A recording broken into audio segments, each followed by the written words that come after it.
के बाद रुक करेंगे बुलेटिन की ओर। बुलेटिन में बात करेंगे बालोद की, जहां नगर निकाय आम निर्वाचन चुनाव 2025 में भाजपा ने जिले की दोनों नगर पालिकाओं में जीत दर्ज की। देखिए ये रिपोर्ट। बालोद नगरीय निकाय आम निर्वाचन 2025 बालोद जिले में भाजपा ने बेहतर प्रदर्शन किया है। जिले की दोनों नगर पालिका में भाजपा में परचम लहराए है। इसके अलावा अगर नगर पंचायत को छोड़कर सभी 5 नगर पंचायत में जीत दर्ज की है। बालोद जिले की जनता ने ट्रिपल इंजन सरकार पर भरोसा जताया है। इस चुनाव में कांग्रेस का पूरी तरह सुपड़ा साफ हो गया है। अर्जुंदा नगर पंचायत में प्रणेश जैन की जीत चौंकाने वाली रही, जहां शुरुआती रुझान में इसी नगर पंचायत क्षेत्र में निर्दलीय प्रत्याशी रोमन सोनकर आगे चल रहे थे, तो कुछ चरणों के बाद प्रणेश जैन फिर जीत का परचम लहराते नजर आए। अंतिम परिणाम आने तक कांग्रेस प्रत्याशी सुषमा चंद्राकर दूसरे स्थान पर और तीसरे स्थान पर निर्दलीय रोमन सोनकर, तो चौथे स्थान पर भाजपा के प्रत्याशी वोसाब यादव रहे।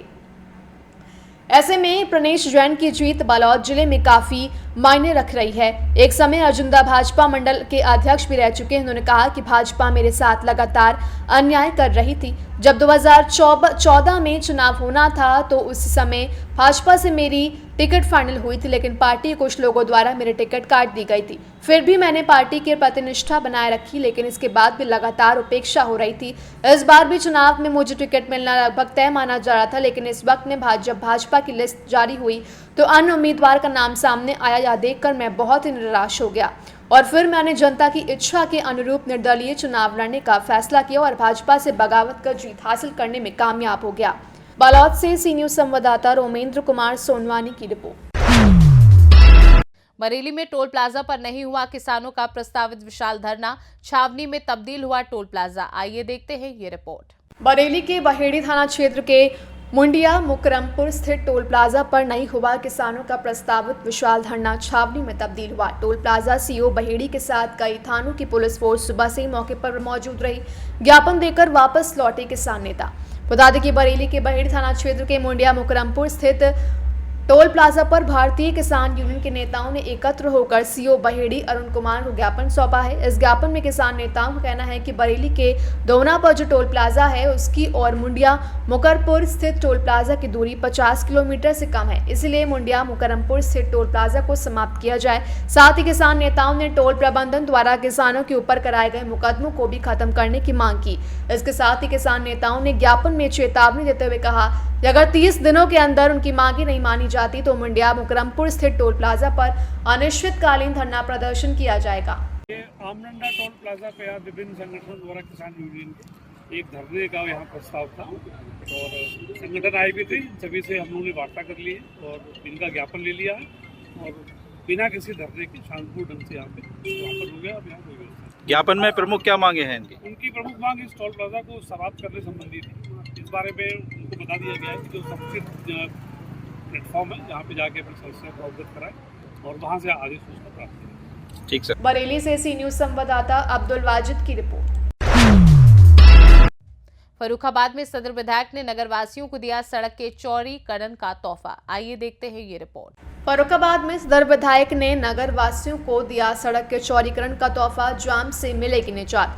फर्रुखाबाद सदर से भाजपा विधायक मेजर सुनील दत्त द्विवेदी ने सड़क के चौड़ीकरण के शिलापट का नारियल तोड़कर व पर्दा हटाकर उद्घाटन किया। सदर विधायक के प्रयास से 2 किलोमीटर लंबी सड़क का 565.20 करोड़ रुपए से होगा चौड़ीकरण। कादुरी गेट से मसेनी चौराहे तक अस्पतालों की मौजूदगी व लगने वाले जाम को देखते हुए सदर विधायक ने प्रस्ताव भेजा था। सदर विधायक मेजर सुनील दत्त द्विवेदी के प्रस्ताव पर शासन ने सड़क के चौड़ीकरण को दी मंजूरी। वहीं प्रस्ताव के तहत 1850 मीटर और 7 मीटर चौड़ी डामर रोड बनेगी एवं 150 मीटर लंबी और 7 मीटर चौड़ी सीसी रोड बनेगी। सड़क के चौड़ीकरण के तहत सड़क के दोनों तरफ लगे बिजली के लड्डू को भी हटाया जाएगा। कादुरी गेट थाना क्षेत्र में कादुरी की तिराहा से मसेनी चौराहे तक का पूरा मामला बताया जा रहा है। बिजली के खंभे आप देख रहे हैं वो समीप होने के कारण चौड़ाई नहीं मिल पा रही थी सड़क को, तो वो भी एस्टीमेट मैंने इनसे कहा था कि इसी में डालें और विद्युत पोल भी शिफ्ट करें जिससे चौड़ाई ज़्यादा मिल जाए। नाली से पहले तो नाली भी है, विद्युत पोल भी शिफ्टिंग हो रही है, मार्ग अवरुद्ध नहीं होगा। और दूसरी चीज़ मैंने इनसे कहा कि क्योंकि अभी इनकी तकनीकी चीज़ें होती हैं विभाग की, वो अपनी चलती रहेंगी, सप्ताह भर में वो कंप्लीट कर लेंगे और कल से ही इसका कार्य शुरू हो जाएगा। मैंने इनको बोला जो भी कराना है वो कराइए, कल से प्रारंभ हो जाएगा और जितना शीघ्र युद्ध स्तर पर लग के गुणवत्ता परक फर्रुखाबाद को ये मार्ग देने का प्रयास है। जितना जल्दी से जल्दी हो सकेगा वो ये लोग प्रयास करेंगे, रात दिन काम करेंगे और जल्दी विधायक जी सड़क का जो उद्घाटन किया है चौड़ीकरण के लिए, सुंदरीकरण के लिए, कितने का बजट है इसमें? ये उद्घाटन नहीं है, ये आज शिलान्यास प्रारंभ हो रहा है कार्य, शुभ कार्य। इसका टोटल जो बजट है विभाग का वो 5 करोड़ 65 लाख रुपए का है। इसकी लंबाई 2 किलोमीटर है। ये शहर का मुख्य मार्ग है, क्योंकि जो मेन फर्रुखाबाद से फतेहगढ़ का मार्ग है उसके समानांतर यही मार्ग जाता है। और जब वहाँ जाम की स्थिति बनती है तो फर्रुखाबाद की आम जनता इसी मार्ग से होकर जाती है, क्योंकि टूट गया था। यहाँ जलभराव की स्थिति थी, कम चौड़ा था, 5.5 मीटर था, इसको 7 मीटर का चौड़ीकरण किया जा रहा है। 2 किलोमीटर में 1850 मीटर इसका डामर है। और चूँकि वहाँ लकुला के पास जलभराव की स्थिति बन जाती है, इसलिए मैंने विभाग से कहा था वहाँ सीसी सड़क बना दें जिससे टूटे ना। वहाँ 150 मीटर का सीसी का निर्माण हो रहा है, 7 मीटर की चौड़ाई है पूरी। मैं समझता हूँ इससे आम जनता को फर्रुखाबाद की बहुत राहत मिलेगी, बहुत सुविधा मिलेगी। इसके लिए मैं माननीय योगी जी का बहुत बहुत धन्यवाद देता हूँ, क्योंकि जो विधानसभा से प्रस्ताव माननीय जनप्रतिनिधियों से मांगे गए थे उसमें मैंने 2 प्रस्ताव दिए थे। एक तो फतेहगढ़ से गुरसागंज तक जो 24 किलोमीटर का 4 लेनीकरण का, और दूसरा प्रस्ताव प्राथमिकता के आधार पर यह दिया था, वो अनुमोदित हुआ है। अभी उसमें हम लोग और लगे हुए हैं, 10 मीटर अनुमोदित हुआ है, तो उसको और प्रयास करते हैं 4 लेन हो जाए। 10 मीटर भी मैं समझता हूँ। तो 7 मीटर में नाला इंक्लूड रहेगा कि नाला अलग? नाली अलग से, क्यों कहाँ के विभागीय ये कुछ और चौड़ीकरण हो इतना ही रहेगा जी? नहीं, अब इससे तो गुंजाइश नहीं है। अभी लगे हुए एक सवाल और ये है, यहाँ पर सर ये यात्रालय बना है यात्रियों के लिए, यहाँ पर सारी फोटो फाड़ दी गई है। सबसे बड़ी वो विषय बात का है। अच्छा, इसको देखो विधायक जी, इस पर जाम, इस रोड पर जाम की समस्या बनी रहती है हर समय। एक हॉस्पिटल है, ये आप सही कह रहे हैं, क्योंकि यहाँ पर आगे लोहिया हॉस्पिटल है, कई सारे मशीनी के अस्पताल हैं, ये प्रमुख पांचाल घाट से ये सड़क आती है, तो निश्चित रूप से यहाँ जाम की समस्या बनी रहती थी। लेकिन जाम की समस्या के निराकरण के लिए ये पहला कदम है। दूसरा कदम आपको फिर बताएंगे ब्रेक के बाद। फर्रुखाबाद से सी न्यूज संवाददाता आदेश की रिपोर्ट। महाराष्ट्र में माहौर तहसीलदार ने घरकुल लाभार्थियों से शासन द्वारा जब्त की गई रेत को सस्ते दरों पर प्राप्त करने की अपील की। आइए देखते हैं ये रिपोर्ट। माहौर के तहसीलदार किशोर यादव ने घरकुल लाभार्थियों से अपील की है कि वे शासन द्वारा जब्त की गई रेत को सस्ते दरों पर प्राप्त करें, लेकिन माहौर तालुका में रेत ठेकेदार एक टिपर रेत को 7 से 8 हज़ार रुपये में बेच रहे हैं, जिससे गरीब घरकुल लाभार्थियों का शोषण हो रहा है। ऐसे में सवाल उठता है कि इन ठेकेदारों की मनमानी पर अंकुश कौन लगाएगा। शासन का निर्णय है कि माहौर तालुका के घरकुल लाभार्थियों को 5 ब्रास रेत मुफ्त दी जाए, लेकिन अब तक इस फैसले को अमल में नहीं लाया गया है। रेत ठेकेदार गरीब घरकुल लाभार्थियों का बड़ा पैमाने पर आर्थिक शोषण कर रहे हैं। जब्त की गई रेत किसी भी कीमत पर बेची जा रही है और इस प्रकार कोई नियंत्रण नहीं है। ठेकेदारों की मनमानी के कारण गरीब घरकुल लाभार्थी परेशान हो रहे हैं। ऐसे में माहौर तालुका के सभी रेत घाटों की नीलामी की जानी चाहिए, जिससे सरकार को राजस्व प्राप्त हो और जनता की लूट बंद हो। इसलिए जिलाधिकारी, उप जिला अधिकारी और तहसीलदार से अनुरोध किया जाता है कि वे इस मुद्दे पर ध्यान दें और गरीबों की आर्थिक लूट को रोकें। साथ ही जब्त की गई रेत का उचित वितरण सुनिश्चित करें और घरकुल लाभार्थियों को 5 ब्रास रेत मुफ्त में दी जाए, यही जनता की मांग है। महाराष्ट्र से सी न्यूज संवाददाता गणेश की रिपोर्ट। समस्तीपुर के पीसीआई हाई स्कूल पटसा में आयोजित वार्षिकोत्सव समारोह का शुभारंभ किया गया। आइए देखते हैं इसकी झलकियां।